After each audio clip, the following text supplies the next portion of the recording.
किसी गांव में अच्छू नामी एक गरीब किसान अपने खानदान के साथ रहता था। अच्छू के खानदान में उसकी बीवी रानी और बेटा राजू था। वो दिन रात मेहनत करके अपने खानदान के साथ गुजारा करता था। एक दिन अच्छू ने अपने बेटे राजू से कहा, बेटा, तुम्हारी माँ बाजार गई है और मैं खेतों में बीज बोने जा रहा हूँ, इसलिए तुम घर पे ही रहना। आजकल गांव में बहुत चोरियां हो रही हैं। ठीक है बाबा, आप बेफिक्र होकर जाएं। अच्छू खेत में खुदाई कर रहा था कि अचानक उसे अपनी कुदाल के साथ किसी चीज के टकराने की आवाज सुनाई दी। उसने देखा तो उसे एक डब्बा नजर आया। ऐसा लगता है कि इसमें कोई खजाना है। ये सोचकर अच्छू ने डब्बा खोल दिया, मगर वो उदास हो गया। ऐ खुदाया, ये तो एक बेकार सा चश्मा है। मेरी तो सारी मेहनत ही बेकार गई। अच्छू ने उस चश्मे को वहीं रखा और फिर से काम करने लगा। कुछ देर बाद राजू वहां आकर कहने लगा, बाबा जान, आप कुछ देर आराम कर लें, तब तक मैं खेत की रखवाली करता हूँ।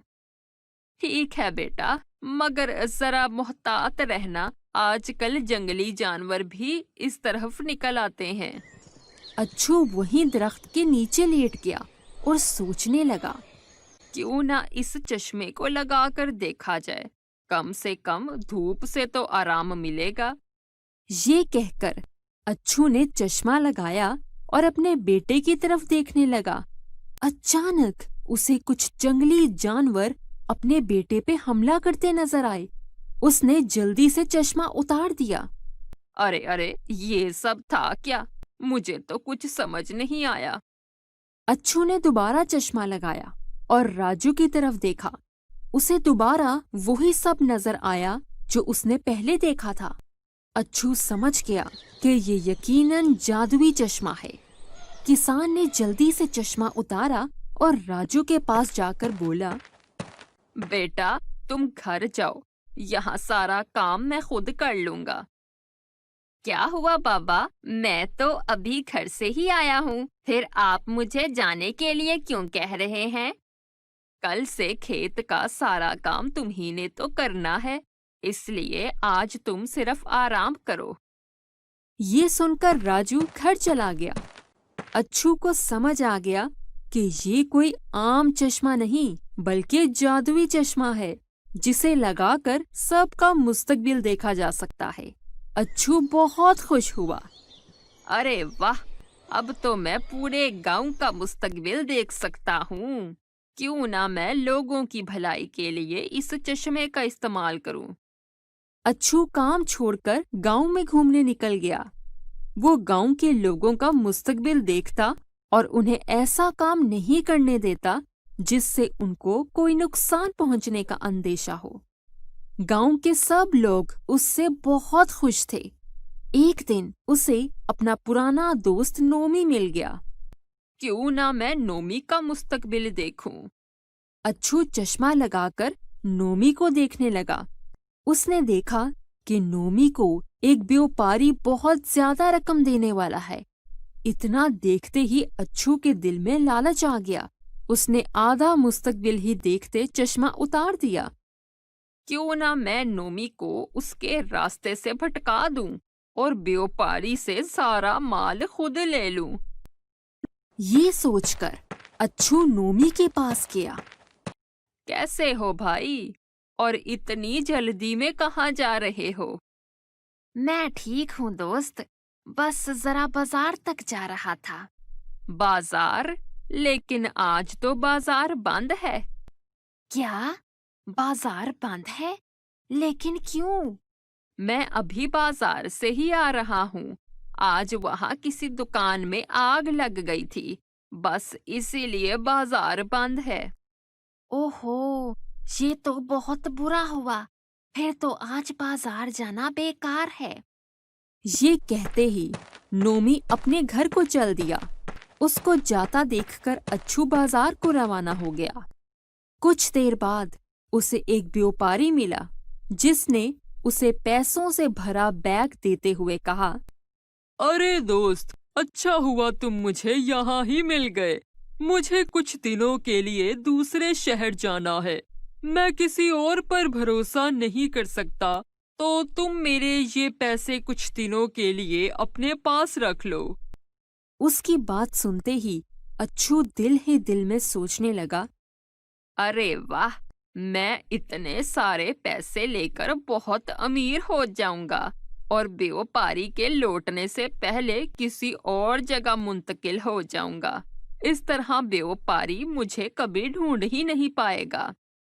ये सोचते ही अच्छू व्यापारी से कहने लगा, अरे भाई, तुम बिल्कुल तसल्ली रखो और आराम से जाओ। मैं इन पैसों का भरपूर ख्याल रखूंगा। फिर व्यापारी ने अच्छू को बैग दिया और वहां से रुखसत हो गया। व्यापारी के जाते ही एक आदमी उधर आन पहुंचा और गरज कर कहने लगा, अच्छा, तो तुमने मेरा बैग चुराया है। अभी तुम्हें सबक सिखाता हूँ। ये कहते ही वो आदमी अच्छू को मारने लगा। उसने अच्छू को इतना पीटा कि अच्छू का जादुई चश्मा भी टूट गया। काफी मार धार के बाद वो आदमी बैग लेकर वहां से चला गया। उसके जाने के बाद अच्छू को मालूम पड़ा कि ये बैग तो चोरी का था और वो व्यापारी झूठा था और उसे धोखा दे रहा था। तब अच्छू को अपने किए पर बहुत दुख हुआ और वो बहुत पछताते हुए कहने लगा, ये सब इस जादुई चश्मे की वजह से हुआ। अगर मैं इस चश्मे से मुस्तकबिल ना देखता तो मेरे दिल में कभी लालच ना आता और ना ही मैं उन सब चीजों में फंसता।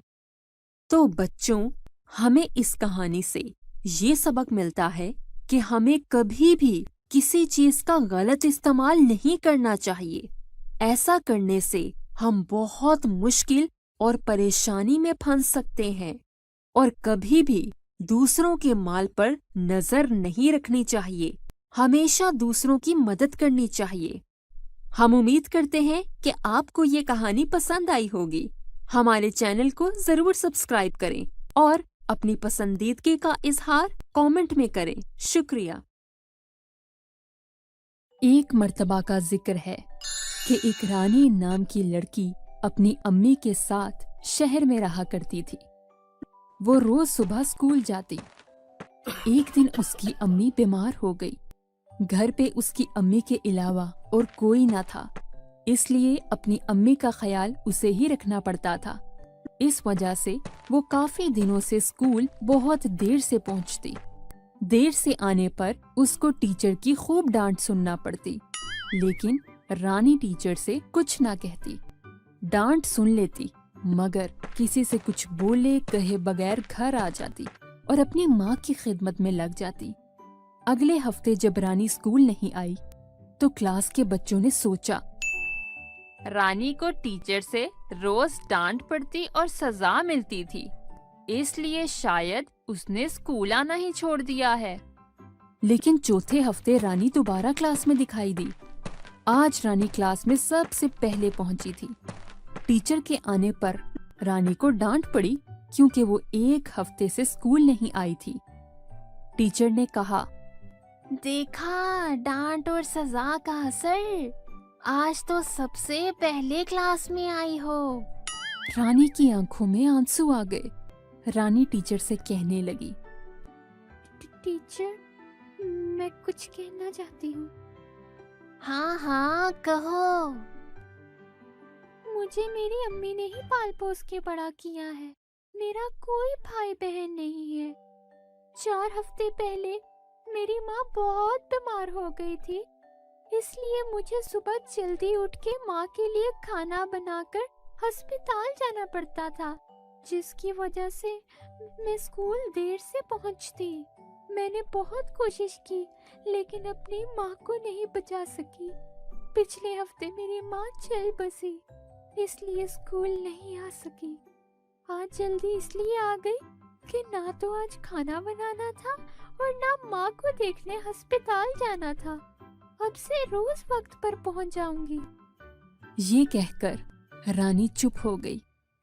ये सुनकर सबकी आंखों में आंसू आ गए और टीचर भी अंदर ही अंदर अपने आप को कोसे जा रही थी। तो दोस्तों, हम भी अनजाने में क्या कुछ कह जाते हैं, जैसे आपकी शादी नहीं हुई अब तक, आपकी शादी को इतना वक्त हो गया, आपके बच्चे क्यों नहीं हैं? कब तक बस में लटक के जाओगे, एक गाड़ी ही खरीद लो। अब तक तुम्हारी नौकरी नहीं लगी, कितना टाइम हो गया है। हम तो पूछ बैठते हैं, लेकिन उनके दिल पर क्या बीतेगी, कभी सोचा है? बोलने से पहले हमें सोचना चाहिए कि क्या ये बात मुझे पूछनी चाहिए या नहीं, तो हो सकता है किसी का दिल दुखने से बच जाए। हम उम्मीद करते हैं कि आपको हमारी कहानी पसंद आई होगी।